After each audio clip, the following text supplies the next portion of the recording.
Hey, what's up everyone, it's your man DJ Roxy from Roxy Entertainment coming to you with another video. In today's video I'm gonna show you how to successfully install the Innofader in your Pioneer S9 mixer.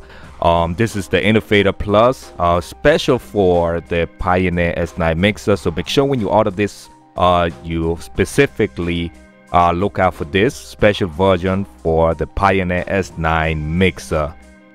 You have to be specific when it comes to this. So let's go ahead. I have videos that shows you how to take the faceplate off, so you could go ahead and watch that video. We're gonna skip that part and get right into the video. You're gonna remove these screws and the faders, and you should be good to go. So let's go right ahead with the video. All right, once you remove your faceplate, you're gonna remove your channel faders. So you go ahead and take off these 3 screws for your channel faders.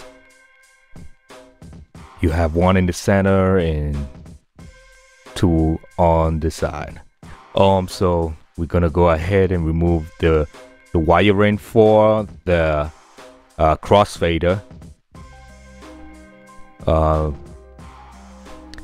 go ahead and remove your channel faders. So both your channel faders have to be removed in order to get your crossfader out. Both channel faders have to be removed. Gonna go ahead and remove the fader on the right side. All right, let's move this on the side. All right, so next what you want to do, you have 2 small screws that hold the channel faders. You want to remove these small screws from the crossfader. All right, this button from the crossfader, the tension control button, go ahead and remove that. All right, so now the channel fader is free to be removed from the mixer.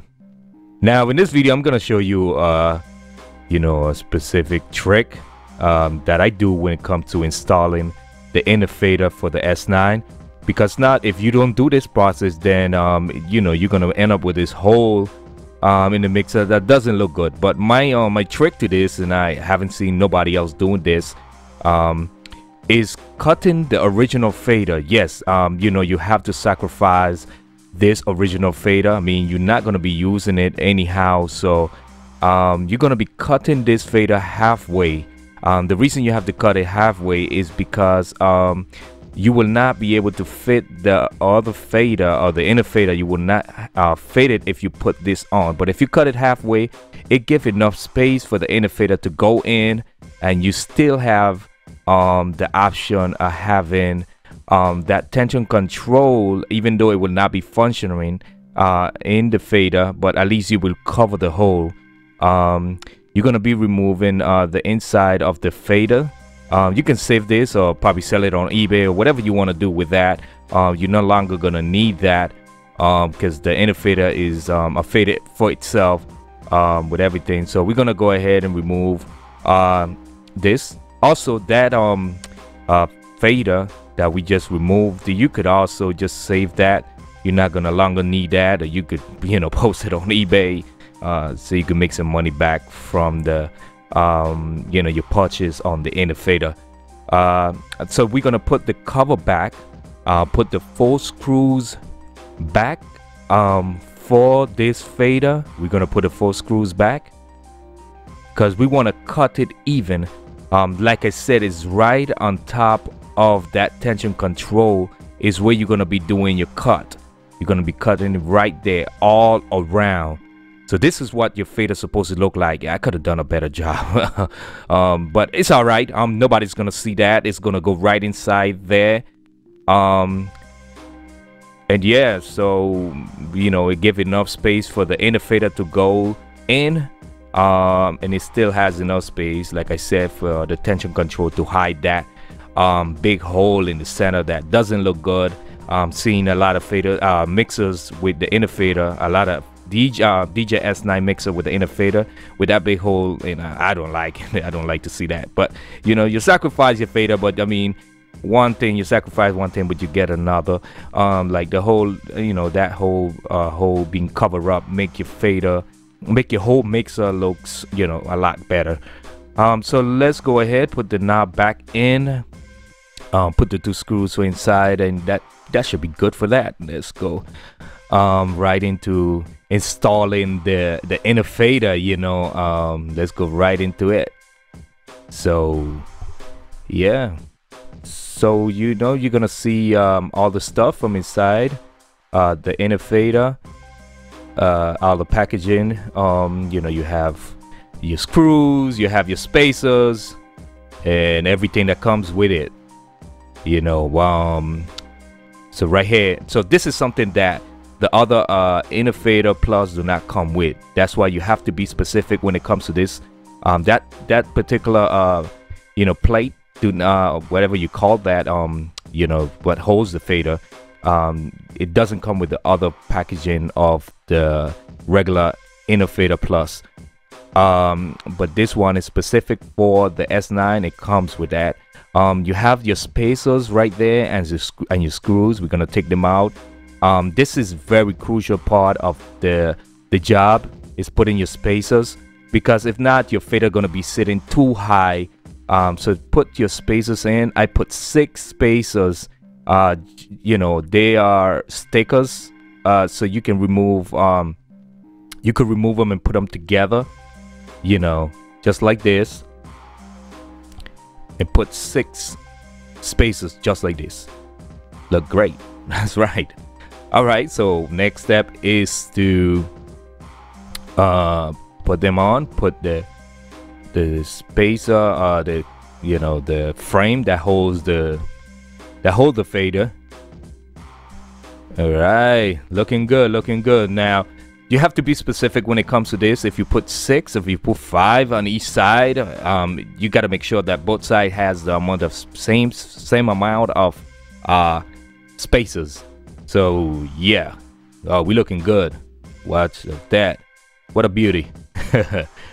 All right, guys, so, you know, make sure that the screws are tight, make sure everything is good, nice and flush right there. You know what you can do, you can even put your, you know, put everything back together if you want to measure how, you know, the space, if you're happy with the space that the fader is going to be sitting on top of the frame when you put the fader cap. So this is going to determine how high of a space on the fader cap between the faceplate and the fader. So this look great. So you can do the same and just put 6, and you should have the same space as, you know, it's a great space for the fader. Because if you put too much, it's going to be sitting too low, which is going to be scratching your surface. So make sure that this is perfectly aligned. Now this is the cable. You can't go wrong. It only comes with 1 cable. It can only fit 1 in one of the holes, so you can't get this wrong. And this part here, I don't have, like I said, I don't have the original cable for mine, so it's supposed to be color coded. On the instructions, it's gonna show you which color coded. You cannot go wrong. You gotta really watch, look out for the instruction. I'm only showing you how to install it. Programming stuff, you're gonna be on your own with that. You're gonna be, you know, the instructions is right there. You can't get it wrong.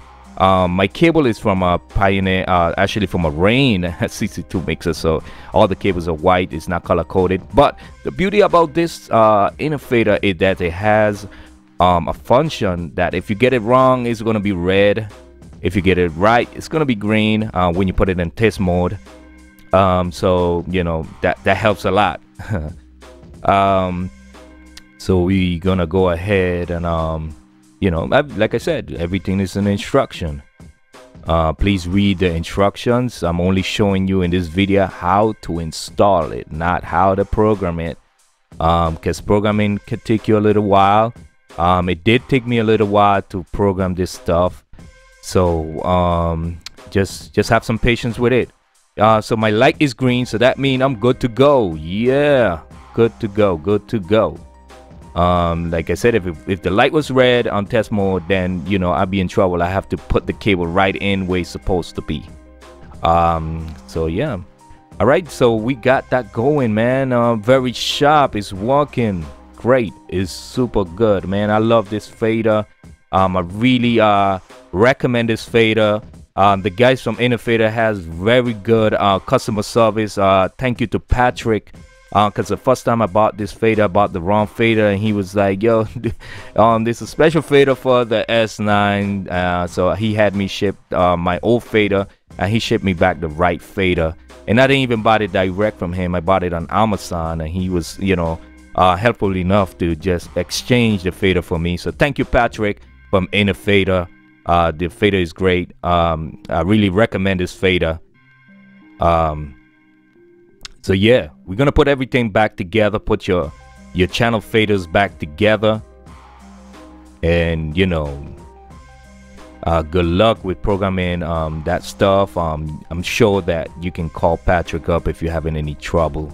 And you can look up for his information on Google. Google is your friend. Your best friend is Google. I'm pretty sure that you guys Googled this video, and this video showed up. Once again, if you haven't subscribed to this channel, it's a perfect time to subscribe to this channel for, you know, interested videos. So we're gonna put the faceplate back together. Yes, so my faceplate back together and put the screws back. Like, oh man, I love doing this stuff. So the cap for the fader, the original cap will not fit, but you know, you got 2 caps from Innofader. Of course, you're only gonna need one. So yeah, it's great, man. So that was the installation on the Pioneer DJM-s9 mixer. Man, this is super sharp right here, man. I'm happy with it. Very, very, very happy with this. You know, the way it cut. And you know, you still have the option of your curve, which is great. You still have your option. You can use your curve. That makes it so good. Yeah, but I'm always leave mine on cut curve, man. I'm a scratch DJ. So all right, so that was it. That was the installation on the Innofader Plus for the Pioneer S9 mixer. Hope you guys enjoy this video. It was a help to any of you guys out there. If you haven't subscribed to this channel, the perfect time to subscribe. Until next time.